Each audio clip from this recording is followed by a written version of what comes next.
Okay, good morning, everyone. Welcome back. Welcome to the first meeting of the Arts and Culture Advisory Committee for the new year. We will go ahead now that we have quorum. We also have to do, because it is the first meeting of the new year, we will have to elect a chair and a vice chair. So I will call, do we have any volunteers or nominations for the chair of the Arts and Culture Advisory Committee? I can volunteer. Okay, thank you, Brianne. Can we have a mover and seconder for Brianne? Okay, I see Councillor Shaves and Alina. Okay, and all in favor?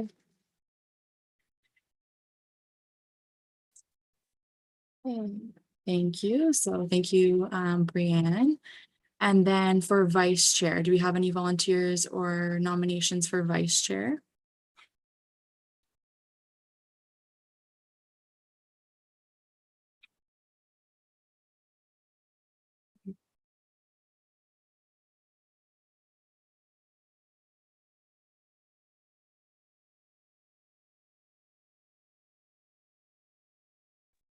So we If will. nobody else wants to do it, I could possibly.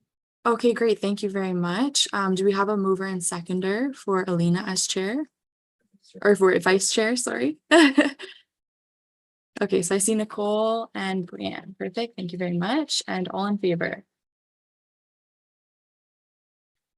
Wonderful. That carries. Okay, I will turn it over to Brianne. Awesome. Thank you. I will make a quick note that my internet connection has been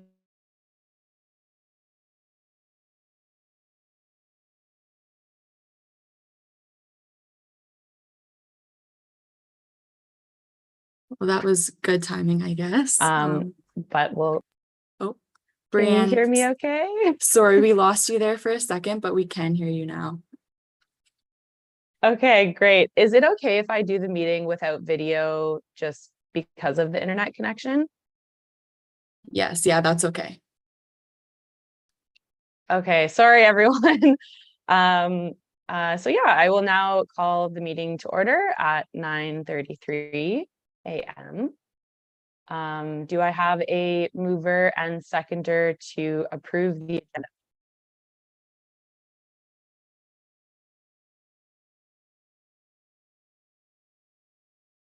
All right, Councillor Shaves as mover and seconded by Les. Thank you. All in favor? Great, thank you. That's carried. Now for the confirmation of minutes, do I have a mover and seconder to confirm the minutes of the Arts Advisory Committee meeting number 03-2023 held Thursday, November 9th, 2024? Thank you, Les. Moved by Les, seconded by Elena. Thank you. All in favor? Great, that is carried. Are there any disclosures of pecuniary interest today? Nope, that's great. We do not have any delegations. There are no briefings. So moving on to business, our first and only item of business for today is the committee orientation and the 2024 priority setting. So I invite staff to introduce this report. Over to you, Danica.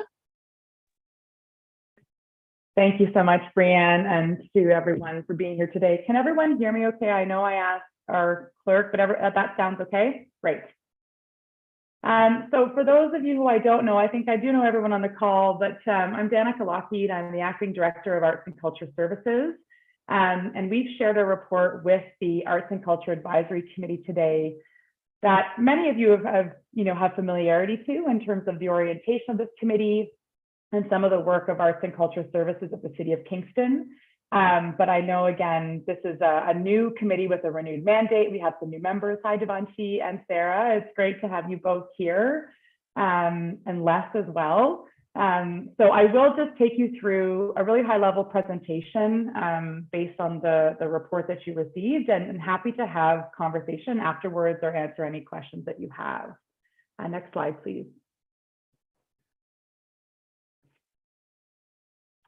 So just to start, I wanted to give some context to this committee and sort of the work that the committee is connected to and what drives a lot of the priorities for the Arts and Culture Advisory Committee as an avenue of communication between the City of Kingston and the broader community.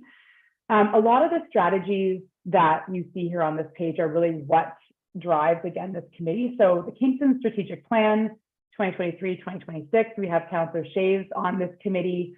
This is a very ambitious strategic plan for the City of Kingston.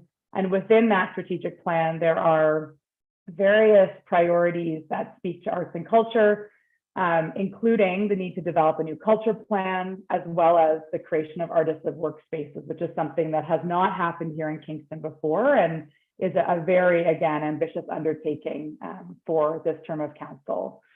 Some additional strategies that drive this committee are the recently approved Kingston Music Strategy that really creates a roadmap for the city and key partners to support and enhance the music sector in Kingston, support musicians, build and enhance new audiences, and sort of support the broad ecosystem here. The Kingston Culture Plan that you see the image here, this is an old plan, and as I mentioned, we do have it in our council priorities to develop a new one. So this committee will be actively involved in supporting and feeding into that work, which will really set the tone and the direction for the Arts and Culture Services Department at the City of Kingston over the next 5 to 10 years. And then there's the Public Art Master Plan, which again, an old plan, expired right before the pandemic hit. The public art program continues to do work and deliver public art programming in Kingston, but this will also be something that will be renewed going forward for the city. Next slide. Some other pieces I wanted to point to in terms of the role of this committee are around various programs and subcommittees. We'll speak about this a little bit later when we talk about the priority projects. But I just wanted to highlight here some examples and share some photos of some of the work that is delivered through the Arts and Culture Services Department, but supported by this committee. That includes the Y2K Music Playlist. So this is an annual program that features local musicians on playlists on the city website. The Mayor's Arts Awards program, which recognizes annually artistic talent and achievement in our community. There's some photos of the recipients from last year. This is the partnership program that we work with the Kingston Arts Council. So Nicole Daniels, Executive Director, is part of this committee, and we work closely with that organization on the Mayor's Arts Awards program. I've included then some photos of public art in Kingston, and this is another subcommittee of this committee. And we have, a broad public art program that includes permanent capital projects, like you'll see with that fantastic bird-like sculpture. And then more temporary projects like the asphalt mural project that we did in partnership with the Skeleton Park Arts Festival last year. And then on the bottom is an example of a private development partnership mural that we facilitated back in 2021. So this is just sort of a reflection of the different programs and opportunities that this committee can be involved in. Next slide. So as the report identified, and as I mentioned, this Arts and Culture Advisory Committee does have a renewed mandate. And it's listed in the report, and I won't read through it, but it has been updated a little bit to really speak to the role of this committee around ensuring that arts and culture are appropriately represented in city policies and programs, not just arts and culture policies. As I mentioned, council strategic priorities speak to the need for artists of workspaces, which is very much connected to affordable housing and sort of broader city challenges. And we want to really make sure that this committee can feed into those additional city policies. Of course, continuing to provide input into the development of these arts and culture related strategies, policies, and programs, as I've spoken to, in terms of the new culture plan, thinking about the public art strategy, and additional programming. Continuing to be that point of connection between the city and the community around arts and culture priorities, issues, challenges, and concerns is very important. And we'll speak a little bit about that later in the priority work section. But one of the ways, of course, that this can be delivered is through inviting delegations to come and speak to this committee on a regular basis.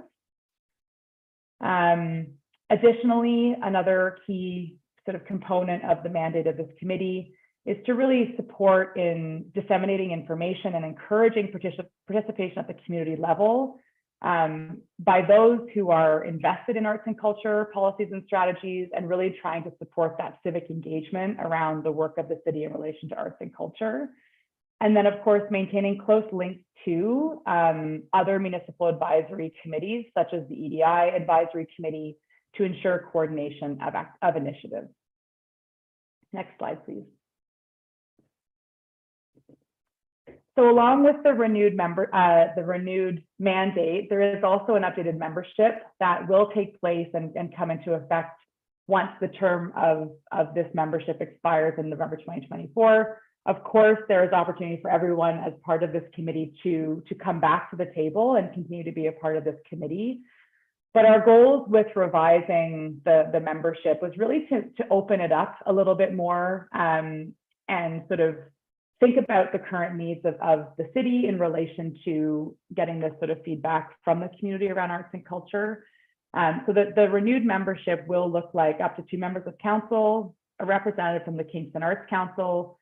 This particular representative, again, speaks to the existing service level agreement between the city and the Arts Council and their role as administrators of the City of Kingston Arts Fund, of which this committee has a hand in as well in terms of providing input and approval.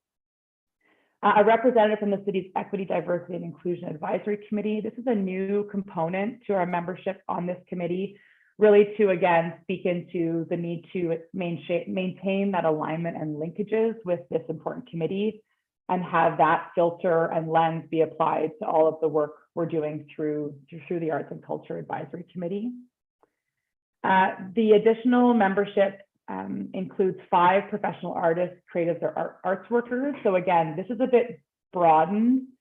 In the previous membership, this was sort of something that was tasked with the Kingston Arts Council to appoint.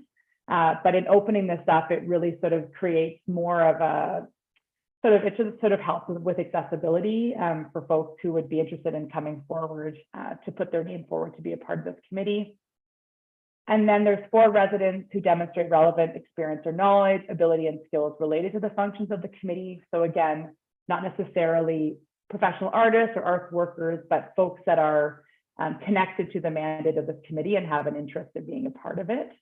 And then 1 resident between the ages of 15 and 24. And this is something that was council directed. And I'm really, really happy to have Sarah here with us today. And so this is something that will continue with the Arts and Culture Advisory Committee, but also across all council committees.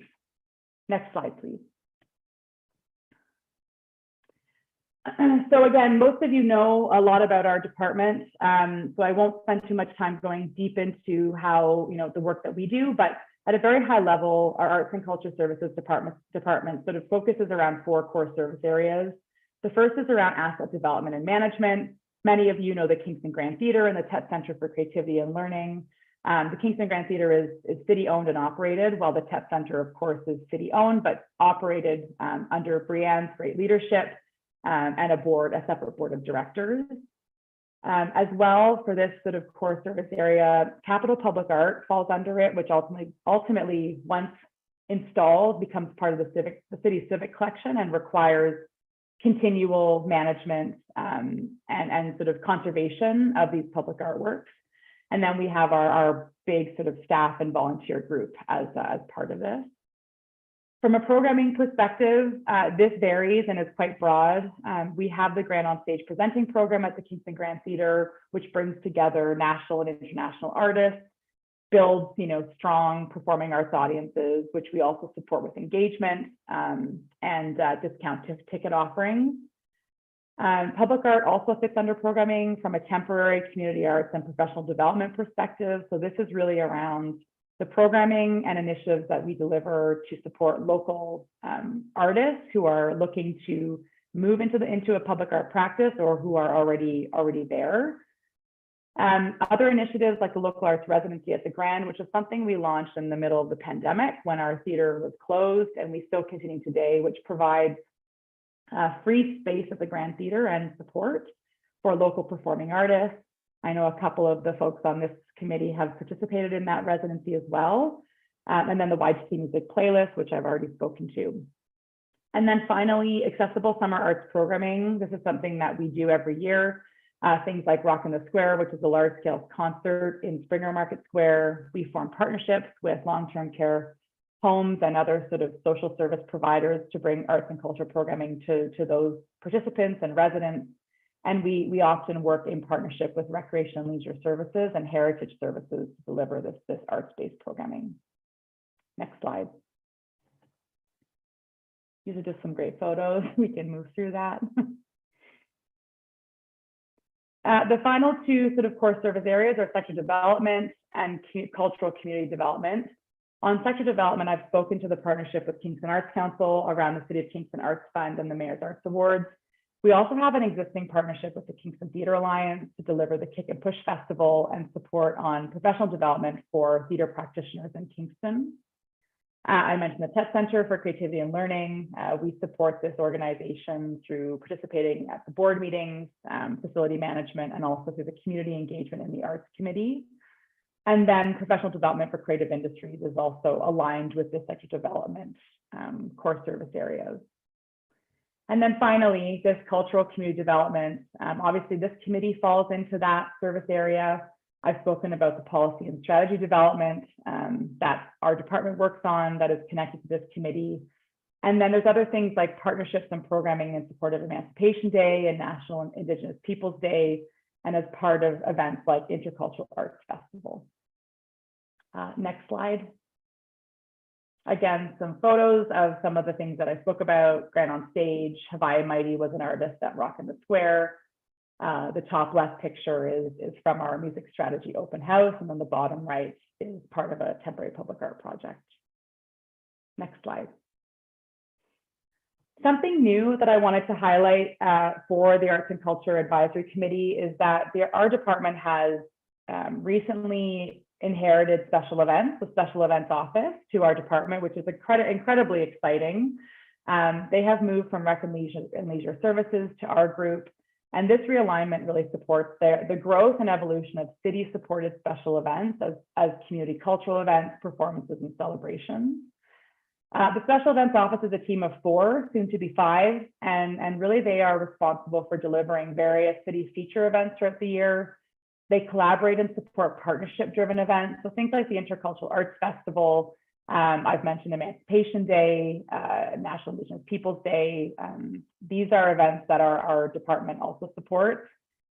We also work sort of across the corporation of the city to support other departmental events. So when there's a new facility opening or a ribbon cutting, our special events team supports that.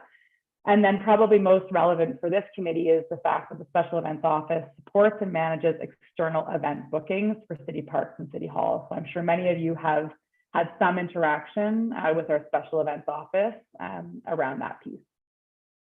Next slide. All right, so we're coming to the end, and at a very high level, some of the committee priority projects in 2024 are listed here. I will also say that, through this committee, there can be other initiatives identified for consideration as part of the broad work plan for us this year, and can be reviewed in terms of availability of resources, time of members, and also of city staff. But at a high level, things that are happening this year that the committee will be involved in is participation in the City of Kingston Arts Fund Review City-led. So many of you have heard me talk about this, or Nicole talk about this. But this is a long-awaited review of our long-standing City of Kingston Arts Fund that provides funding to arts organizations and projects in Kingston. We are looking at this through the lens of emerging challenges and issues in Kingston, the evolving needs of the arts and culture community. A lot of the feedback that the Arts Council has collected over the years and having conversations with grant recipients is being fed into this. And there will be coming up very soon a broad community consultation process. But the hope and outcome of this is that we come back to council with recommendations for a renewed and strengthened City of Kingston Arts Fund that demonstrates how it's responding to the needs of the arts and culture communities going forward, but also that it remains agile and adaptive so that we can also be responsive to changes, emerging council priorities, things that come forward that the arts funding program, the municipal arts funding program, should be responsive to. Another priority project for this year is support for implementation of the Kingston Music Strategy. So this was approved by Council December 2023. Through this partnership, through this strategy, we formed a partnership with Tourism Kingston and its existing music commissioner position. The music commissioner position was doing a lot of the work of a music officer, but with this new city strategy, a partnership will really help define that role to advance the recommendations and actions that have been identified through consultation with the public and help us in moving ahead these key recommendations. Our department will be playing an active role in this. We have, performing arts staff, and obviously with the special events group coming in, there's a big role for us to play as well, but that partnership will help us advance the strategy in a good way. I've mentioned the subcommittees at a high level, and it's in the report, but we have 3 subcommittees that are active and ongoing every year. The first is the Art and Public Places Subcommittee, which really focuses on the public art program. The Local Music Subcommittee, which is around the YGK music playlist, but this will be shifting a little bit this year to be more aligned with the Kingston Music Strategy and finding those opportunities there. And then the Mayor's Arts Awards Subcommittee, which has the big and hard task of identifying the recipients of the annual Mayor's Arts Awards program. I mentioned the Local Music Subcommittee, which we're going to be looking at adapting and evolving a little bit this year. But that will also be the same for the Mayor's Arts Awards Subcommittee. We are looking at, again, what are the evolving needs of the community that the Mayor's Arts Awards program can and should respond to. Through this subcommittee from previous years, we've heard a lot of feedback in terms of should there be new award streams, for example, for a youth artist in Kingston, and really sort of trying to make sure that as we go into, I think, year 7 or 8, that we make sure it's sort of keeping up with what needs to be recognized in the Kingston community. So it'll be an exciting year to be a part of that subcommittee. And then finally, I've mentioned the strategic work, the new culture plan for Kingston as a council strategic priority, but also in relation to the artist-led workspaces within the priorities of council. Right now, it's been identified as an opportunity through revisioning exercises for city facilities, including Center 70, but primarily Portsmouth Olympic Harbor. But this, from many conversations I've been having in the community, can also be much broader than these 2 city sites. There is a lot of development happening in Kingston, a lot of opportunities to ensure that artist-led workspaces are included in affordable housing strategies. And so this is another big piece that this committee will be a part of. Next slide. I think that's the end of my presentation. And yes, happy to answer any questions that anyone has about what I've shared or general comments. Awesome. Thanks so much, Danica, for that outline. That was really, really amazing to see, like, kind of an overview, but also all the changes and updates, especially in regards to community needs. I think that's a really, really exciting thing for 2024. Does anyone else have any questions from the committee?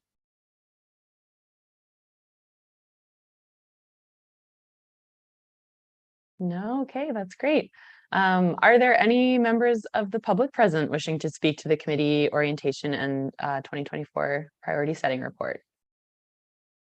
Through you, Madam Chair, I will just note that we do have a member of the public in the viewing gallery. If that member would like to ask any questions or make any comments, just use the raise hand feature, and we will recognize you. I'll just give them a moment. Okay, I'm not seeing any movement. Okay, great. Thank you. All right, so that report was just for information only, so no vote is required. But thanks again, Danica, for providing that presentation. I'm very excited about this year. All right, so moving on through the agenda, there are no motions. There are also no notices of motions. Does anyone have any other business to add?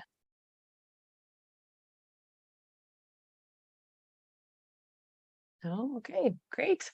Under correspondence, also no correspondence today.